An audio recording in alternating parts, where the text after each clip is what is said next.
to the man that I wanted to love. I am broken, battered, bruised, beaten, but not on the outside. Not where people can witness the deep cuts and say, "Poor girl, she deserves better."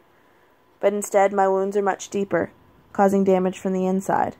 You may have touched my skin, but you strangled my soul. Because of you, love seems like a fantasy meant for the perfect woman, with the perfect hair, perfect face, who doesn't wear their melted heart on the side of their cheek. Because of you, the back of my neck is painted with your breath, and no amount of perfume can rid me of your stench. I am rotten, like a fruit picked out with optimistic intention, patiently waiting for the day where I was just ripe enough for you to choose me, but left to die, wrinkled beyond recognition. Then you throw me aside, complain that my soul isn't plump with color like it used to be.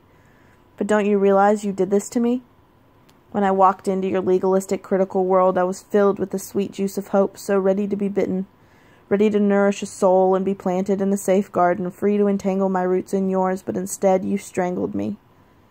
You choked me out until I had no access to water, sunlight, any nourishment needed to flourish in the dark, hardened soil that is your eyes. But I guess it really is survival of the fittest, huh? And by fittest, I mean hardened, cold, and unafraid to take what isn't theirs, to snuff out any flame that isn't their own. The funny thing is, your light burned out years ago.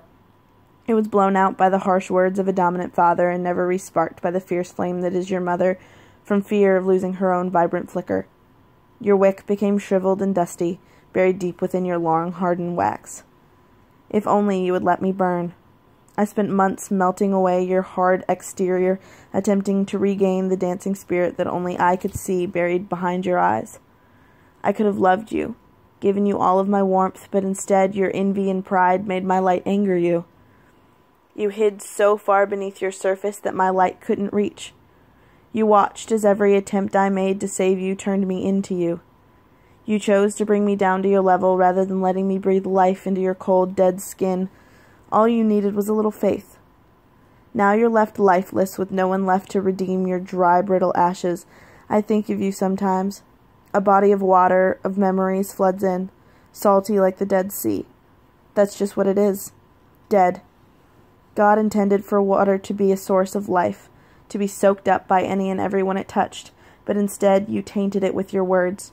When anyone attempted to dive into you, they were pushed back to the surface, destined to float on your unforgiving tongue.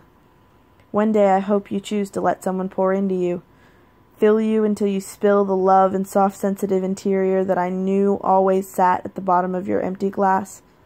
But you left it sealed, a lid that only tightened as my steamy passion poured onto your surface. I hope that one day you choose to loosen your heart. I promise it will be worth it. I'm just sorry I couldn't be the knife that pried you open.